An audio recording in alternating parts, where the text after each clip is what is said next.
What's good? It's your boy Zachary Carroll, aka Pastor Z, and this is Christian Hood Talk. Whoa, that's really slow. Welcome. Thank you for watching me live or watching on the rewatch. This is This Week in Christian Hood Talk, live with Pastor Z. This is my first time going live, so bear with me. If there's any mishaps, I apologize. I promise to get better because we just got to start somewhere. But today we are talking about two very important, valuable topics. So if you're joining me live or you're rewatching this on the rebroadcast, I guarantee you this time will bring value to your life. And I hope the sound is good. Let me just check a few things here. I will check the, let's see.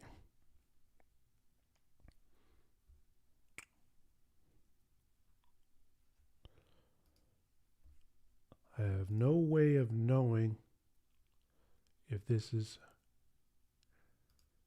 okay. Yeah, I just checked YouTube and we should be good. Stay tuned.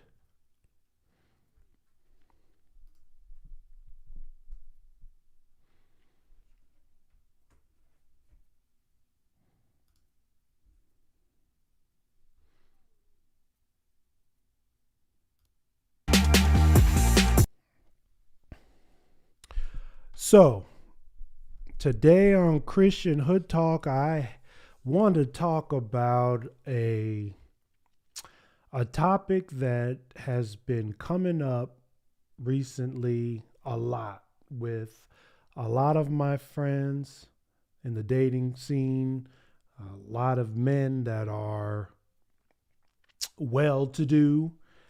They're basically done with American women. They say, you know what? I am going to a different country dealing with women that were not raised where I was raised because this is ridiculous. I mean, this is just, I'm tired. I'm not tired, I'm tired. And I think we should approach this from a biblical perspective. But before we do, some of the things that I've seen pop up online to talk about this divestment of men is a man, I think Austin Hallman. He has a pretty good following on TikTok, and he basically codified what everybody had been thinking, that men are just tired of American women and they are moving on, going somewhere else. And we're going to watch what he had to say initially, and then we're going to talk about it. Guys, do not marry a woman from the United States. Y'all can live in the same house, and she thinks sweeping her own floor is a slave duty just because she doesn't want to be a wife to you. There you have it, folks. American women apparently don't want to sweep their own floors, according to Mr. Hallman. And if you think that was bad, oh, it gets worse. It gets worse. Now, the second clip is after he posted that on TikTok. It went viral. Everybody was commenting. Everybody was going crazy. And he did a response video. But I will say this will have some profanity. So if you are offended by some cuss words, I need you to be careful when you're watching this. I am sorry that offends you. On the rewatch, I'm going to, silence all the curse words, but I ain't doing that right now because it is what it is. So let's check this out. Guys, look, stop. I'm just gonna go ahead and say this because I've had enough of this shit. Reading the comments and just talking and seeing that nobody's gonna change. Nobody's even gonna get the message. Stop dating women in the United States altogether. I know I said stop. Don't marry a woman. Don't even fuck with them at all now. Okay? Because the thing is, nobody's gonna change, right? Nobody's even gonna try to compromise. Okay? They think that you want to control them because you ask them to sweep the fucking floor in the same house that they fucking live in. And at the end of the day, I was told that, hey, Austin, you're just going through a phase. But let me ask you this. What are you getting out of dating a woman from the United States? You go to these other countries, you experience these women that treat you like you are somebody, like a real human, to be honest. And then you come back here. Man, I came back here and I'm like, motherfucker, I'll just wait to have sex again when I get out of the country. I just got interviewed. A dude asked me if I met a good chick here in the United States, would it change my mind? To be honest with you, knowing me, I'm not even gonna give it a shot. It's a waste of time. If I go on a date, every time I spend money in the United States, I think about how much would it have been in Brazil and how much fucking money am I wasting. I go to Austin, Texas. I love Austin, Texas. I go over there to hang out for 3 days. That money it costs me to hang out in Austin for 3 days pays for 2 months in fucking Colombia. Why the fuck would I date over here in the United States? First, you're going to spend all your money here. And then you're going to get a motherfucker that can't even, her pH off. And don't give me that bullshit if I'm picking the wrong one. All y'all pH off damn near. Especially if you're under 20. So this gentleman is hurt. This guy is, man, somebody jacked him up. Somebody just made him lose all hope in any woman born here. And he wants to go somewhere else, and he has a very vulgar way of expressing himself. Y'all shit. You probably watch this right now, your shit stink. But yeah, just stop dating in the United States altogether. And that's what's gonna make women wake up. They don't need a man, they don't need us, let them die alone. We go to another country, find you a woman, come back, shit, don't even come back. They're gonna have to comply and they're gonna have to rethink. And then before. Okay. I think that's enough of Mr. Holman. But you get the picture. And unfortunately, this is not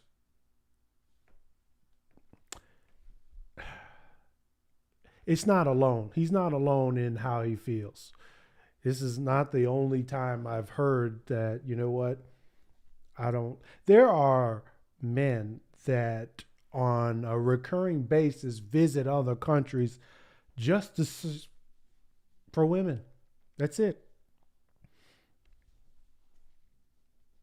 And they have just decided that if women don't act like the women in that country, they're not worthy. They're not worth my time. They're more of a headache. And Austin is done.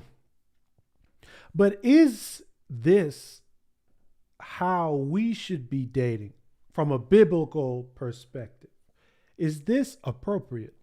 Obviously, what he was saying was not appropriate, and we're not even going to go there. I mean, that was extremely vulgar, and, you know, I'm sure a lot of y'all are clutching your pearls, but let's address the concept of dating outside of the country.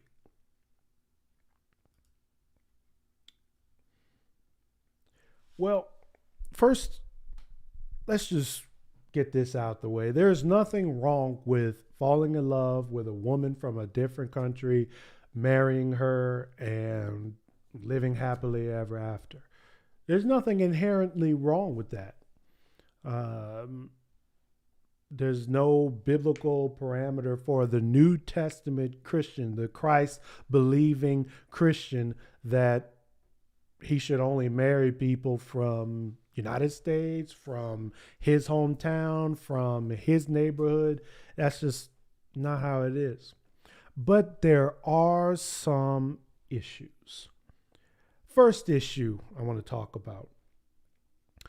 Will she lead your heart astray?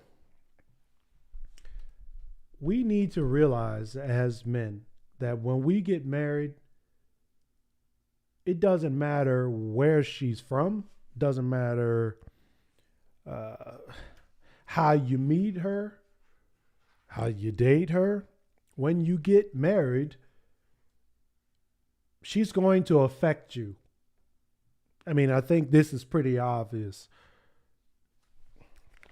She's going to affect you. She's going to affect you in where you live, how you eat, all these things. And you need to be vigilant about who you allow into your heart, who you allow to speak to and influence your life. And just because she might be a little bit more submissive, just because she might not give you as much trouble, she might not provide any pushback on what you want to do in your program, that doesn't mean that this is right. Proverbs 4:23 says, "Watch over your heart with all diligence, for from it flows the spring. From it flows the spring of life." So everything you do flows from your heart. All your emotions, your desires, your wills. It's the epicenter of everything. And who you marry is going to really inform and really contribute to how you operate. I mean, you can't separate. Well, if we're talking a biblical marriage, because, the marriage is a oneness. I've said this in other videos. It's stated in Genesis 2:24. They become one. The husband and the wife become one. So you're going to become one with this woman. This should inform as to why it's important, or why you wouldn't marry someone. Case in point, perfect example, or let's take the biblical example from Deuteronomy 7:3-4. This is where God told his people, the Israelites, the Hebrews, when they were going from Egypt to the promised land in Canaan, and they were passing through a lot of other foreign nations. There was a law from God that said, do not intermarry with foreign people. And this was because these foreign people had their own culture. They had their own culture. They had their own practices. They had their own religion. They were worshiping other gods. They were worshiping idols. They were doing sacrifices. They were heathens. And God did not want the Hebrews to intermarry with them because they were going to lead the nation of Israel astray. And so this is why in Deuteronomy 7:3-4, it says, you shall not intermarry with them. You shall not give your daughters to their sons, nor shall you take their daughters for your sons. For they will turn your sons away from following me, and they will serve other gods. Then the anger of the Lord will be kindled against you, and he will quickly destroy you. Now, obviously, this is Moses writing on behalf of God a rule for the nation of Israel. This is not a rule for us. But I know for a fact that the reality is every single law that God laid down reflects his heart, reflects his intention, reflects his desire for us. And we can glean a lot of wisdom and a lot of we can apply even these laws given to thousands of years ago to a different world, to a different nation. We can apply it, and we should apply it to our lives. So it's all about the heart.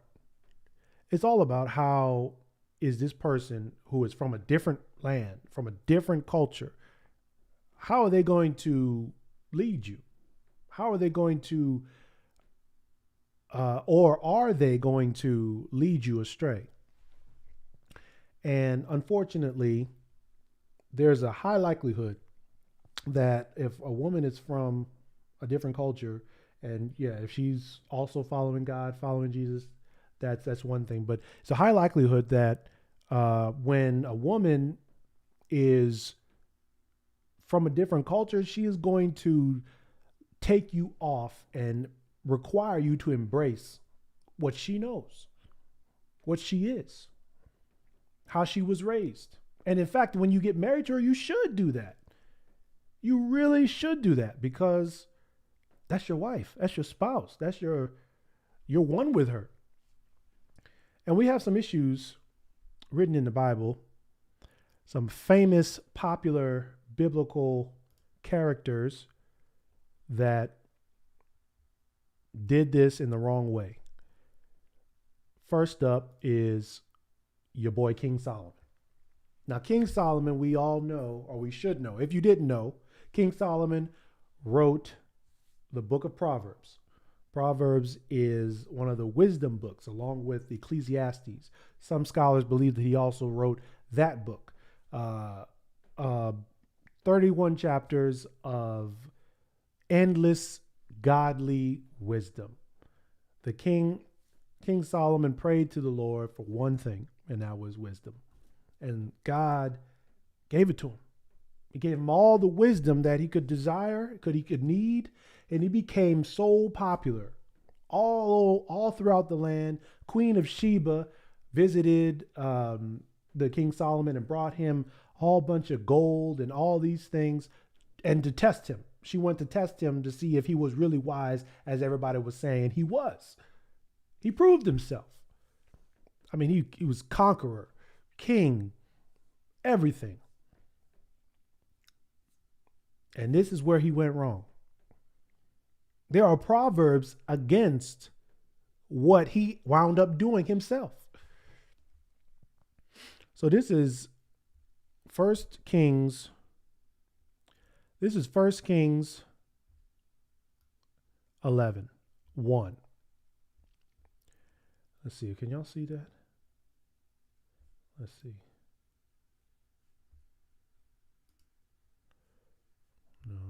No. Let's see if I can make this bigger. No, I think you guys can read that. So, real quick, King Solomon loved many foreign women.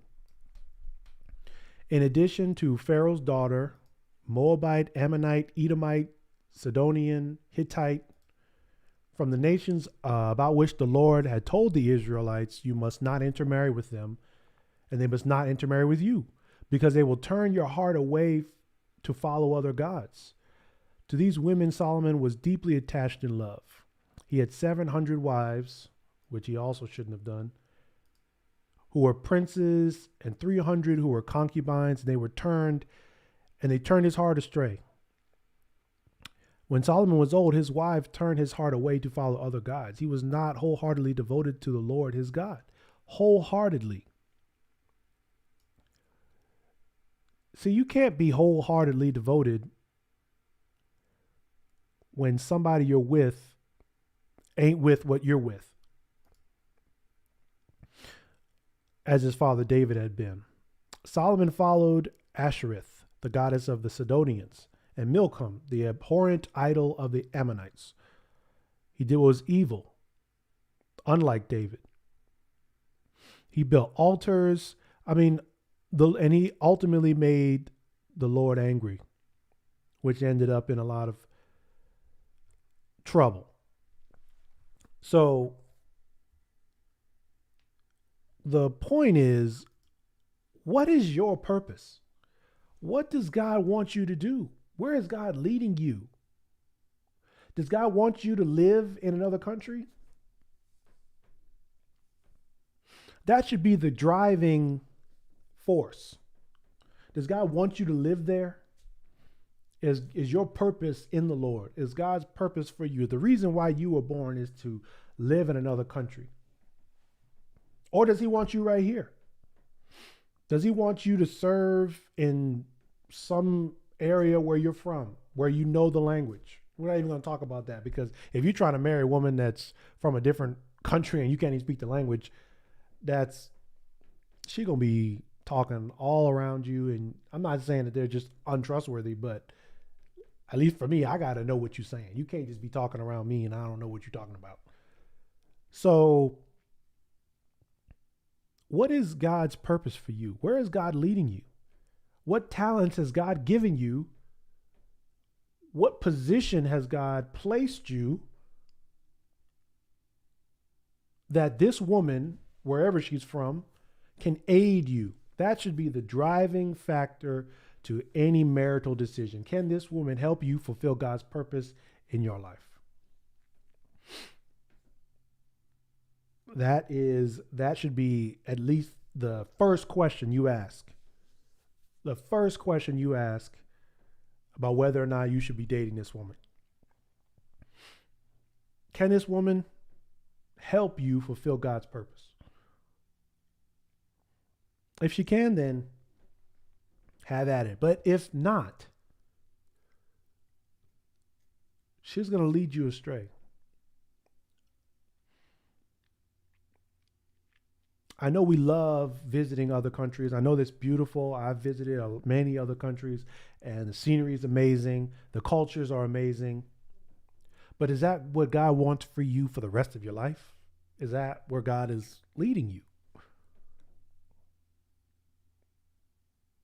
And now, on to the second reason. I mean, we're about to get real here, but like the point he was making was dating in America is too hard. Women in America are they're too tough to deal with. And I mean, listen, dating is hard, period. Dating is hard. And there are both men and women, but from my perspective as a man, there are a lot of women that have unreasonable expectations in dating. I just be real. There are. And this has led men to seek women outside of this culture, because this culture, City Girls, Cardi B, Meg Thee Stallion, like this is influencing the women that we have access to that are around us to act unreasonably. But let's just get real. The reason why a lot of men want to date women from different countries is because they're easier. A lot of these women come from other countries and they are not living in very good conditions. I mean, the country conditions are pretty abysmal. And what comes with that, when they meet an American man, number one, the idea of living in America versus where they live now and how they're living is just night and day. Night and day. And so that's why they are putting you on a pedestal, because you're a millionaire comparatively. Especially if you're making US money, if you're making money in the US and you live in another country, yeah, the exchange rate, I mean, is berserk. I mean, you could be six figures here, but six figures in a different country, you're basically a millionaire. And with that, there is a lower expectation to how you should treat a woman from her perspective. So if you date an American woman, she puts her expectations are up here. When you go to a different country where she ain't got running water or electricity, her expectations are down here. So it's a lower bar for you. And this is the reason why men are doing it. This is the reason why it is enticing to men. Oh, Zach, no, women, I just love the culture. They're just so much nicer and they're more submissive and they just treat me better.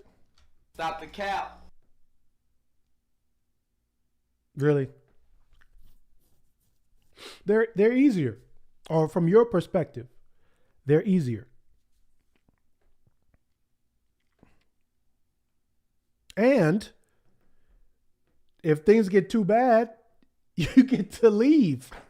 You could hop on a plane and come right back to the United States, and you got to leave. And if she doesn't have a green card, if she doesn't have a passport, I mean, some countries it is expensive. It's expensive, and there's a lot of red tape that they need to go through in order to get to get on a plane to America.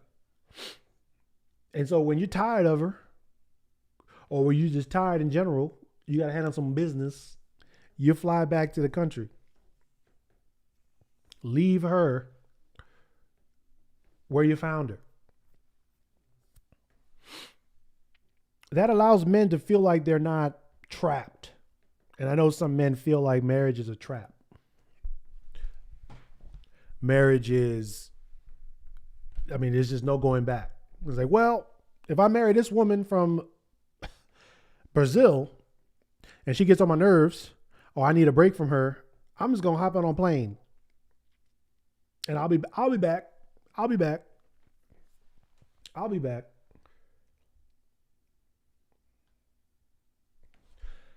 So you're basically neglecting her. And I mean, listen, if you're just dating and sleeping with these women and you're not even attempting to marry them, then you're completely out of pocket from a biblical perspective, period. But that's, like I said, I gave you the benefit of the doubt at the beginning of the live stream. I said, listen, if you're trying to date for marriage, if you're trying to, I mean, and she just so happens to be from a different culture, other cultures are amazing if they're not leading you away from God. I mean, you'll be surprised what some of these people from other countries, from other world, I mean, what they believe in. And you would think that it's Christian, or you think that it's what you know, what you've seen, but it's not. So men are doing that because it's just easier. It's easier. The bar isn't as high from the woman's perspective. She's not going to hold you to as high a standard as an American woman would.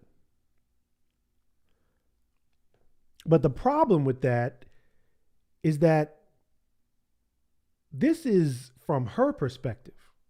This is not from God's perspective. You still have to live up to the godly standard of what how a husband should treat a wife, period. You have to live up to that standard. What is that standard? Obviously, that is Ephesians 5:28. Because we're talking about husbands here. We're not ladies, we're not on y'all today. I appreciate you joining or rewatching it on the rewatch. I got to figure out a better way to say that. Watching this on the rebroadcast, I appreciate you. But today is for the men. Today we talking to men. So here it is. So this is Paul talking to the church in Ephesus. He's explaining the nature of a Christian marriage. In my opinion, the best marriage and the only marriage. But this is God's word on how husbands should treat their wives. In the same way, because he just finished talking to the wives, in the same way, husbands are to love their wives as their own bodies. He who loves his wife loves himself. For no one ever hates his own flesh, but provides and cares for it. Just as Christ does for the church, since we are members of his body. For this reason, a man will leave his father and mother and be joined to his wife, and the two will become one flesh. This mystery is profound, but I'm talking about Christ and the church. To sum up, each of you is to love his wife as himself, and the wife is to respect her husband. So love your wives as your own bodies. Provide and care for. Those are the verses that drive this lesson, this command, I would put it, from God for husbands. So the question is, in this woman from a different country who has lived not as extravagant a life as you or as other people in this country, are you providing for her? Are you caring for her? Are you treating her as your own body? Basically, are you treating her how you want to be treated? Are you nurturing her as you would your own self? Are you caring for her? If you cannot live up to this standard, then you have no business marrying a woman from anywhere. And you can't escape the gaze of God. You might be able to escape all of the problems of American dating, dating in general, but you can't escape that. And you certainly aren't going to escape. Eventually, they're going to be, any woman is going to be like, yo, what are you doing? Like, I'm not happy. No matter where she's from. So if you're trying to escape this higher standard, this heightened level of scrutiny that comes with dating a woman that's actually has had a first world life, you're out of pocket. You're out of pocket. And that's not how God has called you to live. And obviously, if you're just willy-nilly having sex without any vision of marriage, then you was wrong from the jump. But to recap, essentially, it's nothing wrong with marrying someone from a different country. It's about whether they will lead your heart astray. Foreign women have a tendency of knocking men off of the path God has them on, depending on what that is. And are you going to treat her well according to God's standards, according to the way you would want your daughter to be treated, the way your mother to be treated? Otherwise, have at it. So, I don't see any comments, so we're just going to move on to the next topic. We're going to talk about toxic masculinity. Oh yeah, we're going to talk about toxic masculinity. I did a video earlier talking about what is toxic femininity. And that was basically in response to the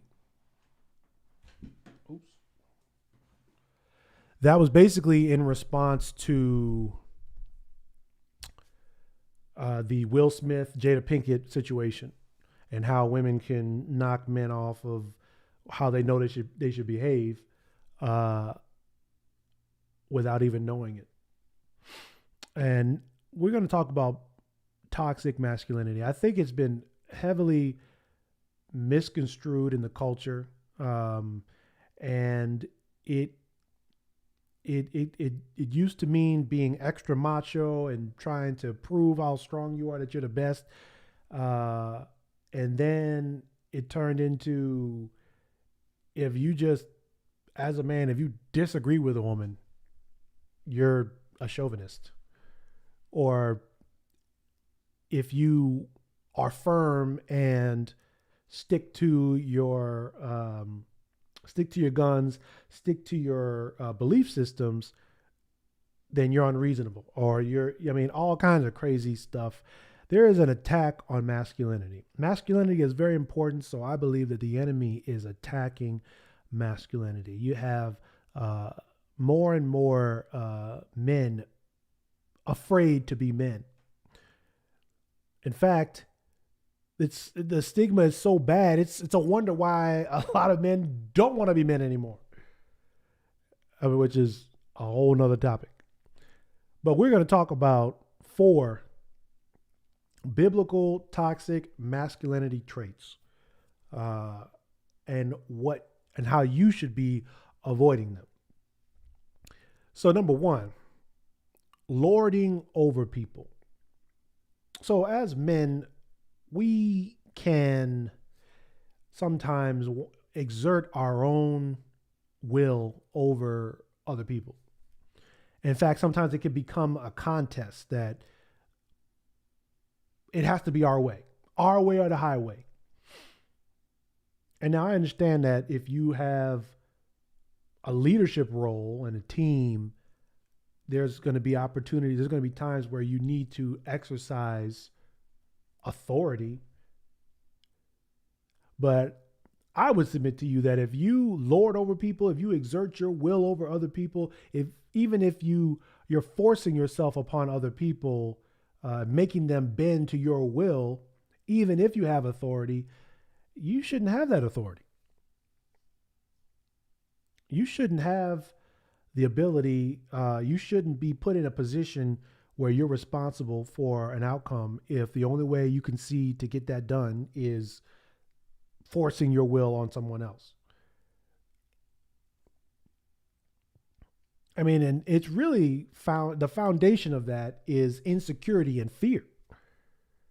You're afraid of your own sufficiency. You're afraid of somebody else getting the credit or whatever.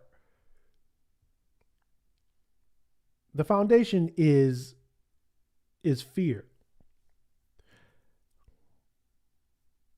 And the Apostle Peter in 1 Peter 5:3-4 states that, and he's talking about Christian living and how Christians should behave as opposed to those who aren't Christian, those who are non-believers. And it says, nor yet as domineering over those assigned to your care. Let me pull up the whole thing.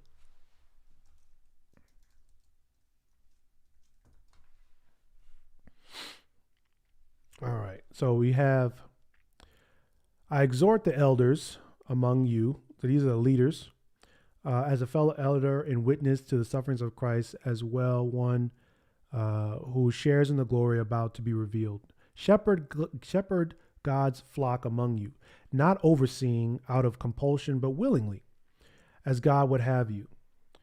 Not out of greed for money, but eagerly, not lording it over those entrusted to you, but being examples to the flock. And when the chief shepherd appears, you will receive the unfading crown of glory. In the same way, you who are younger, be subject to the elders. So he's teaching here that when you do have authority, and he's talking about specifically the church, but I believe this applies to any Christian. And if you're not Christian, you should be Christian, and it should apply to you, that when people are entrusted to you, or when you are around people, you're trying to collaborate with someone, that you shouldn't domineer over that person. Number one, because that's not how you want to be treated. I mean, one of the keys to a Christ-filled walk is treating others as you want to be treated, as you want people to treat you. And you know you don't want to be lorded over. You know you don't want somebody to forcibly take over a circumstance, or not willing to listen to you, not willing to take any of what you're saying into consideration. Now, you could be wrong, and the person who is over you, is managing you, an elder in the church, would have to correct your behavior. That's one thing. But even in that, there's a way to do it. And Jesus lays it out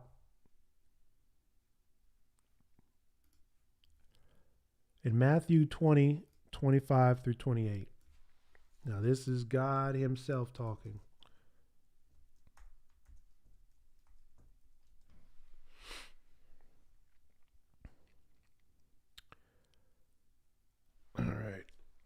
So you know that the rulers of the Gentiles lord it over them, and those in high positions act as tyrants over them.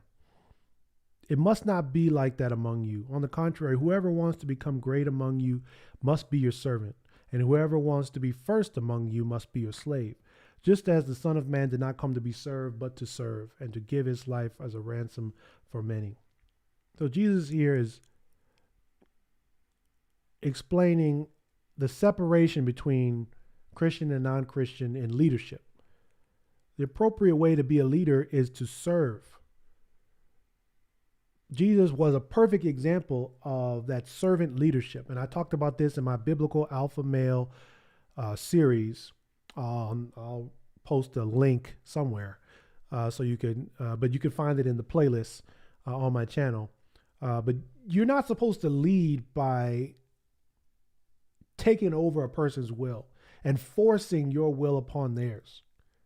If you have the better avenue, if you have the better perspective, teach. Opponents must be gently instructed. The Apostle Paul taught that in 2 Timothy 2:24. Opponents must be gently instructed.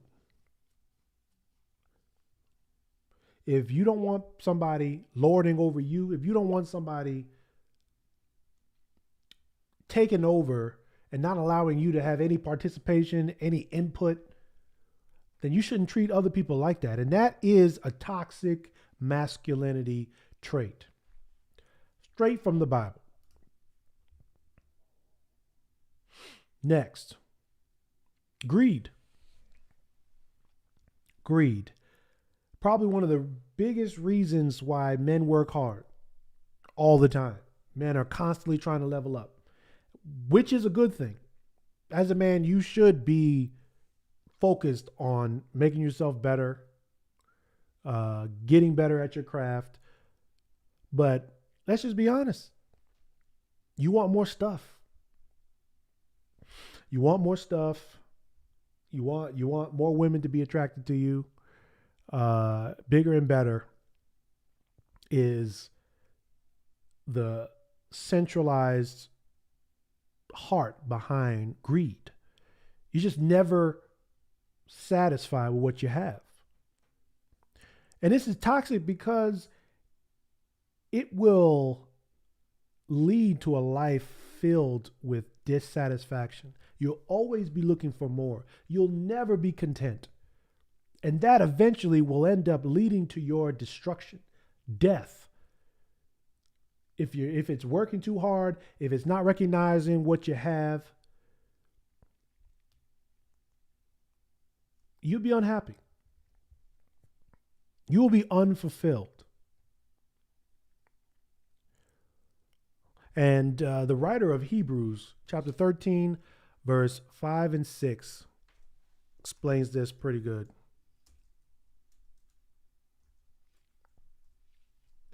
Pretty well. Hebrews 15.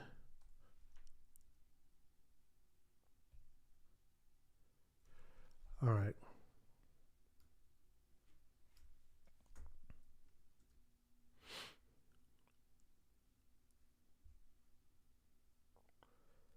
Did I get that right? Hebrews 13, sorry. All right.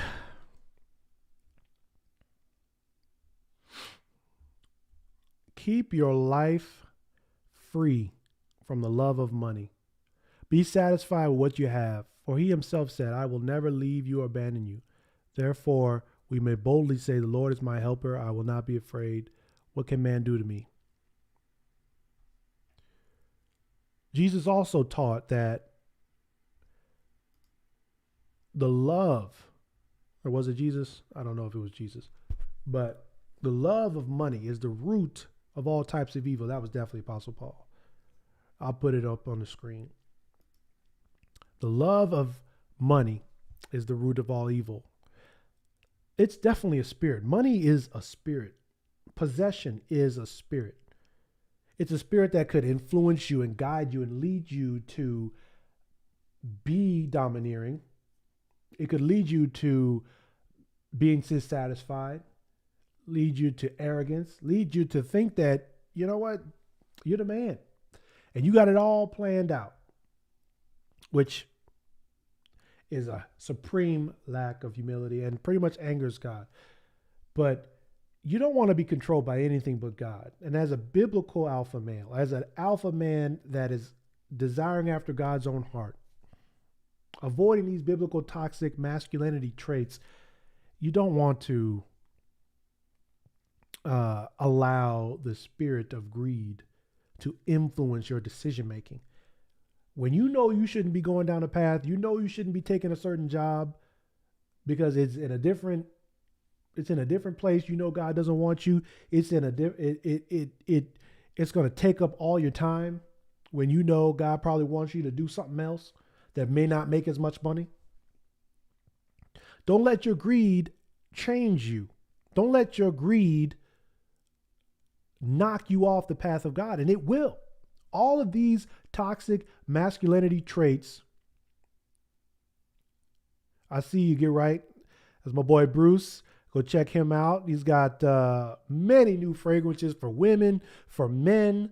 You can click on his icon or Get Right Fragrance. You can find their website, find them on Instagram. Like they're legit. That's my boy. But all of these toxic masculinity traits are basically leading you off of the path that God has you on. Point blank, period. Leading you off the path. And they are easy. They're easy for men to get sucked into. It's easy for men to be domineering over another man. It's easy for man to really focus on the worldly possessions that he can attain by working really hard. And that's exactly why a lot of men work really hard. They want the high life. They want to get a better car. They want to get better clothes. They want to get bigger house. All these things suck you in and they knock you off the path. That's why they need to be avoided above all, at all costs. The third toxic masculinity trait, arrogance, haughtiness. The belief that you are the center of the universe. The belief that you are it. You are a celebrity even though you ain't got no talent. You're the end and the beginning. It's all about you, and you must be recognized. There's a difference between arrogance and confidence. Confidence means you're sure of yourself and what you know, who you are, where you're going, where you've been. Arrogance, you're requiring other people to recognize you. You have to have another person say that, you know what, that guy's it. It's a need for recognition. It's the thought that everything you come up with is just diamonds. And you know what? There's a huge problem with haughtiness.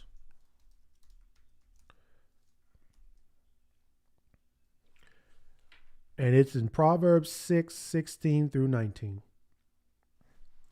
Check this out. The Lord hates 6 things. In fact, 7 are detestable to him. Arrogant eyes. That is the first thing that's said. Arrogant eyes. A lying tongue, hands that shed innocent blood. So the first thing listed in the things that God hates is arrogance, haughtiness in other translations. When you are arrogant, God, he does not like he hates you, but he hates when you act arrogantly. And let me tell you one thing, one thing to avoid is being hated by God. That just sounds like it comes with a whole bunch of issues, whole bunch of destruction. And in fact, another proverb, Proverbs 16:18.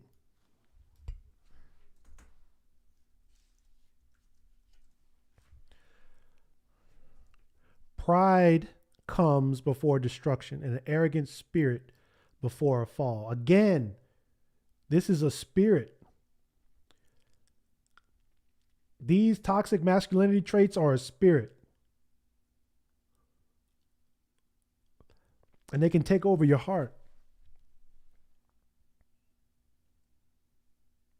He that exalts himself, this is Jesus, he that exalts himself will be humbled. He that humbles himself will be exalted. People don't like somebody that's arrogant. People aren't going to want to work with you. This is going to be a pit in their stomach every time they think about hanging out with you, working with you. I'll tell you one thing, when you're humble, when you walk, not believing that everything is about you and that you are the king of the universe, people just want to be around you. And people will help you. The fact is, you need other people to be successful. You can't do it all by yourself. You need to network. Other people know people. Other people have access to things you don't have access to. But when you are arrogant, when you're haughty, and that's how you carry yourself,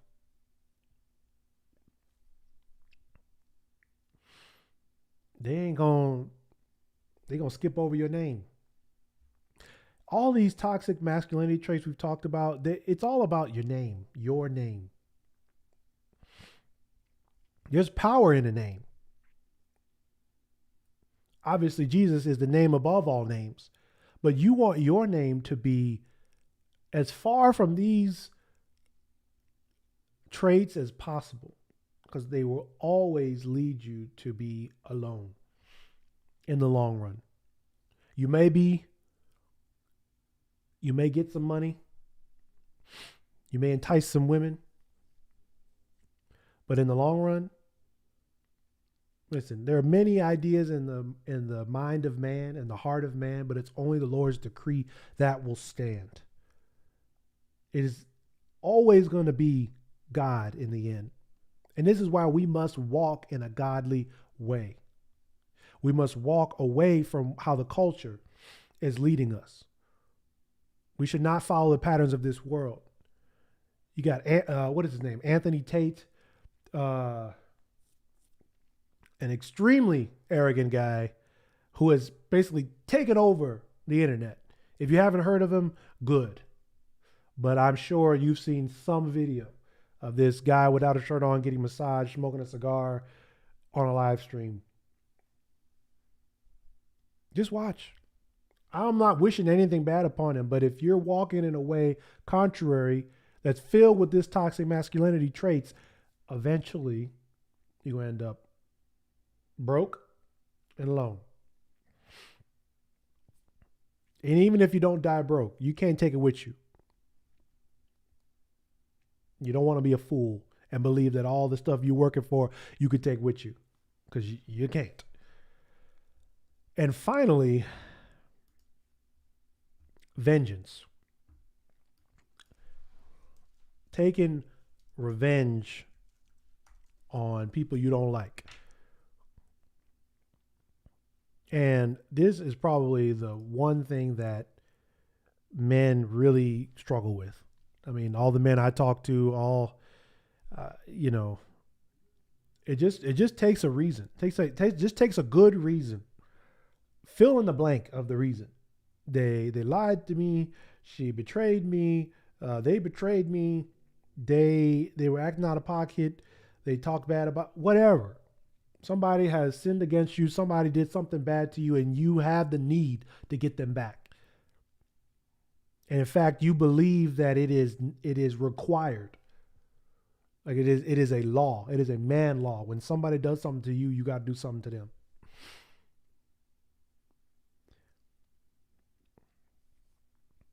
And it's an emotion. It's an emotional response. It's an emotional response to trauma.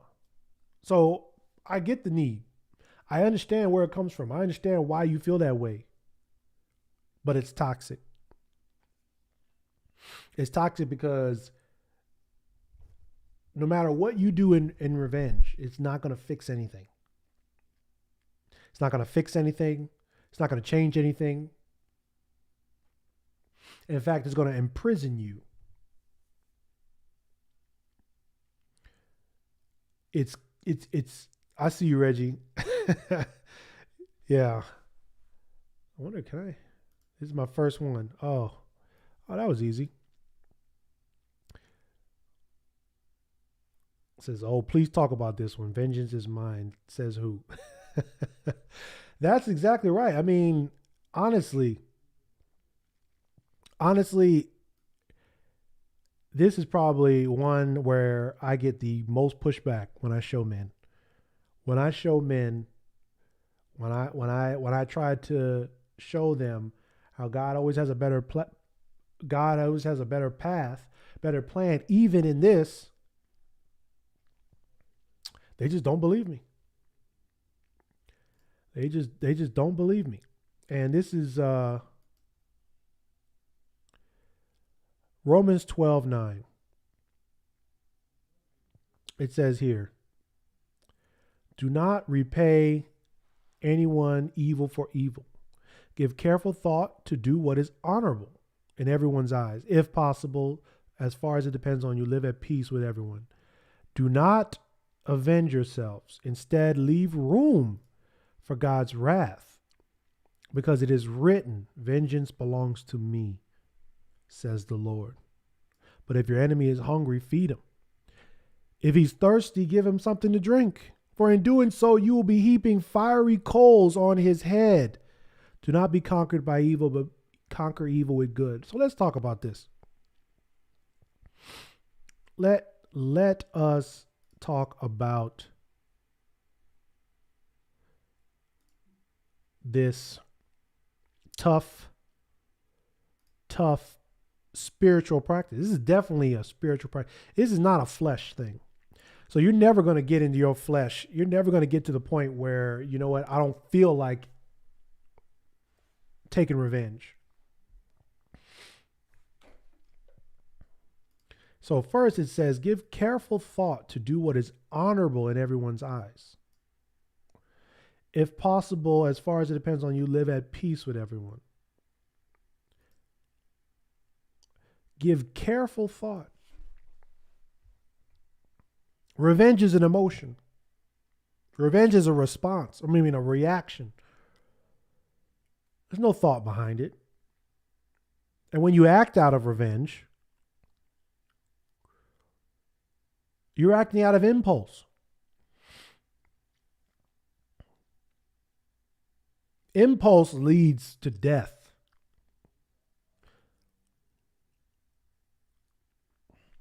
To do what is honorable. Revenge is not honorable in everyone's eyes.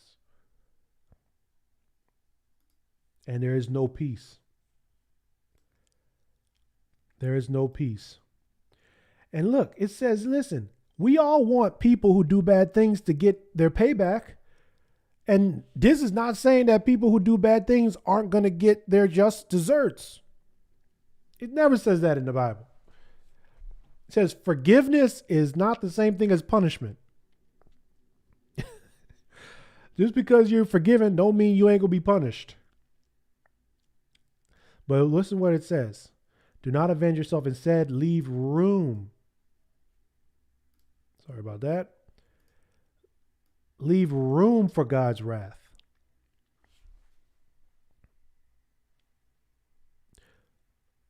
So it says leave room. So when you take revenge, you taking that room. So in fact, God is, okay, you taking revenge for yourself. I ain't going to do nothing. That's one way to read that. It says leave room for God's wrath. Let God take care of it. Because vengeance belongs to him. Why does it belong to God? That's a good question. Comment below what you think. Why does vengeance belong to God? It belongs to God because He's the only one with the standing to do it. He's the only one that has the right to punish anybody for any wrongdoing, because you and me, we have done wrong. We have done wrong. This is what it is. We think we've been wrong, but in fact, we've done wrong. We just haven't realized it. And God will repay. I listened to a sermon recently, and it was stated that you can't teach God. You have to experience God. And I've definitely experienced God repaying people for bad. Yep.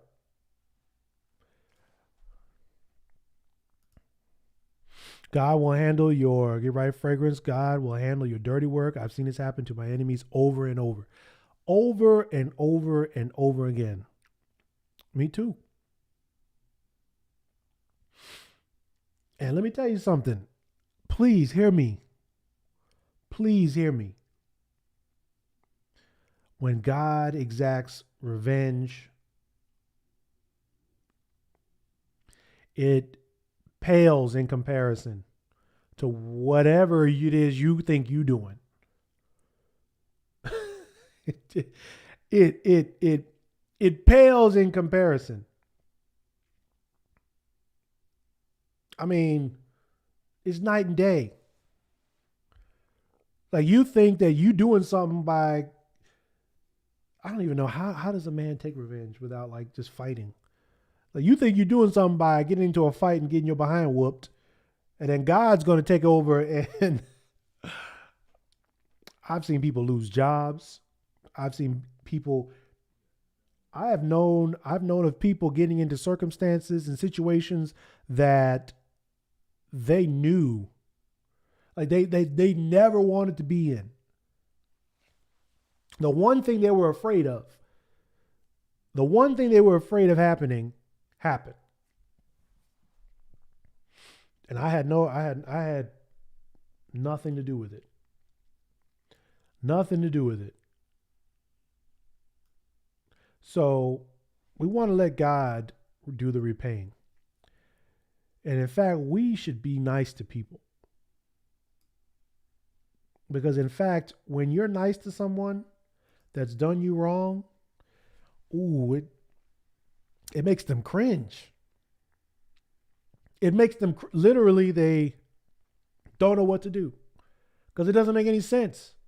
Why are you being nice to me when I just did you wrong? It doesn't make any sense. And it causes them to think, why is this person being so nice to me after what I did?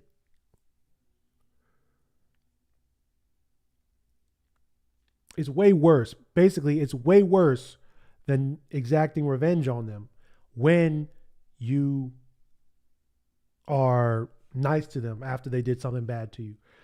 So, all right, I've been on here for an hour, and I might be cringing when I rewatch this, but we gonna do what it do. So we talked about lording over people as a toxic masculine trait, greed, toxic masculine trait, arrogance, toxic masculine trait, and vengeance. This is only the beginning. There are many others, but you guys are going to have to stay tuned.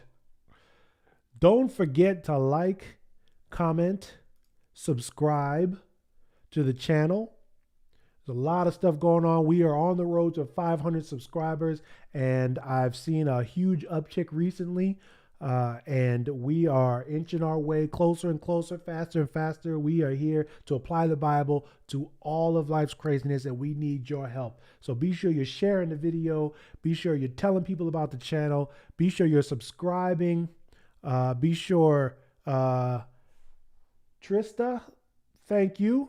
Thank you. It's my first one. So we're going to get better and better and better. So I appreciate you watching. So, yeah, That's all I got for you.